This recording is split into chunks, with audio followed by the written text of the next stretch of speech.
One of the saddest things that can happen to any woman who's trying for a pregnancy, अगर आप pregnancy के लिए कोशिश कर रहे हो, आईवीएफ किया है, प्रेगनेंसी पॉजिटिव आ गई है और उसके बाद अगर मिसकैरेज हो जाता है, तो इससे ज़्यादा दुख की बात कुछ भी नहीं है। ये एक इतना बड़ा दुख है कि बहुत बार मुझे पेशेंट्स को काउंसल करने में भी बड़ी दिक्कत आती है।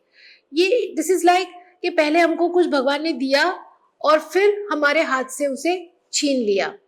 तो ये मिसकैरेज होना आईवीएफ के बाद, क्या हम इसे प्रिवेंट कर सकते हैं? क्या रीजंस होते हैं ये मिसकैरेज के, आइए जानते हैं। मैं हूँ डॉक्टर वैशाली चौधरी। मैं हेड करती हूँ department of fertility IVF at Mom Story by Sahyadri hospital from Pune. और आज मैं बात करने वाली हूँ कि क्या हम मिसकैरेज प्रिवेंट कर सकते हैं आईवीएफ के बाद, क्यों होता है मिसकैरेज। तो सबसे पहले तो अगर अनफॉर्चुनेटली ऐसा हो जाता है तो प्लीज अपने आप को ब्लेम ना करें। ये बहुत बार लेडी सबसे पहले सोचती है कि मैंने बहुत ज़्यादा स्ट्रेस लिया, या मैंने ट्रैवल किया, या मैंने कुछ उठाया, कुछ चीज़ उठाई, मैं कुछ ठीक तरीके के सोई नहीं, कुछ अबनॉर्मल पोजीशन में मैंने लेट लिया, इसकी वजह से मिसकैरेज हुआ। तो ये बिल्कुल भी सच नहीं है। मिसकैरेज इन चीज़ों से नहीं होता है, क्योंकि जब एम्ब्रियो इम्प्लांट हो जाता है तो वो बहुत सिक्योर है यूट्रस के अंदर। आपकी यूट्रस का बनाव इस तरह से है कि इस इजीली मिसकैरेज नहीं हो सकता है। हाँ, अगर आपका गर्भ थोड़ा सा अबनॉर्मल है या उसके अंदर के जो क्रोमोसोम्स है वो करेक्ट नंबर के नहीं है, जहां अपने को 46 क्रोमोसोम्स चाहिए वहां पर अगर 45 है या 47 है, या कुछ चीजें मिसिंग है, कुछ जीन्स मिसिंग है, कुछ पार्ट्स मिसिंग है, तो ये अबनॉर्मल अनुप्लॉइडी कहा जाता है। इस कंडीशन को हम अनुप्लॉइडी कहते हैं। और इसकी वजह से ये गर्भ कभी कभी नहीं ग्रो हो पाता और पहले 2 महीने में या 1.5 महीने में इसका मिसकैरेज हो सकता है। और बेबी के हार्ट भी कभी कभी चलता नहीं है, या शुरू में आ जाता है हार्ट बीट लेकिन बाद में बंद हो जाता है। So most of the times the commonest reason is aneuploidy, which is something wrong in the chromosomal composition of the embryo.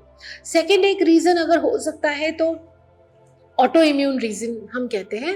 तो ऑटो इम्यून में कुछ आपकी बॉडी के अंदर कुछ ऐसे डिफेंस मैकेनिज्म्स के सेल बन रहे हैं जो आपके गर्भ को बढ़ने नहीं दे रहे, वो उसे फॉरेन सब्सटेंस की जैसे ट्रीट कर रहे हैं।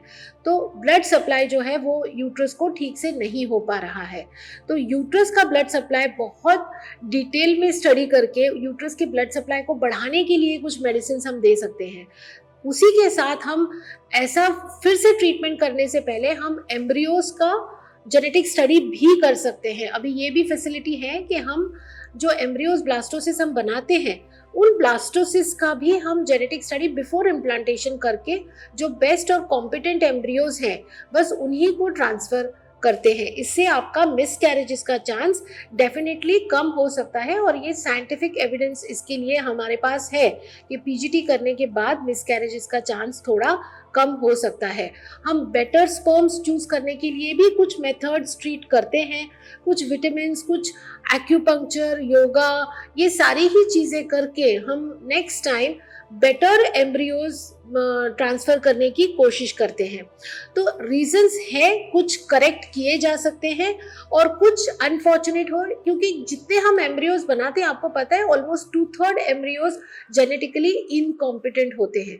तो there are some reasons which can be taken care of and sometimes unfortunately we really can not take care of, but we can never lose hope. Please don't lose hope, there is still light beyond the tunnel. तो हम आपको help जरूर करेंगे।